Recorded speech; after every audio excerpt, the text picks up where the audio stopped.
সকলকে, আশা করি সবাই খুব ভালো আছো। ক্যানভাসের ওপরই আজ আমি প্রথমে কালার করে নিয়ে তারপর হালকা একটু কলকার ডিজাইন করছি।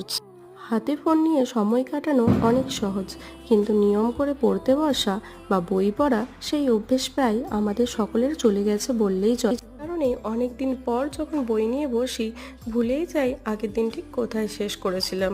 যে বইটার জন্য আমি এই বুকমার্কটা বানাচ্ছি সেটা ছিল রবি ঠাকুরের ছোট গল্প। তাই মনে হলো যে নিজের পছন্দের রবি ঠাকুরের একটা গানের লাইন এটাতে লিখি। ব্লুর ওপর হোয়াইট দিয়ে কাজটা করেছি, কিন্তু তাও মনে হলো কাজটা যেন ঠিক মনের মতো হয়নি, তাই ইয়েলো দিয়ে আরেকটু হাইলাইট করলাম। আচ্ছা, আমার আজকের এই কাজটা তোমাদের কেমন লাগলো কমেন্ট করে অবশ্যই জানিও। ধন্যবাদ পুরো ভিডিওটা দেখার জন্য।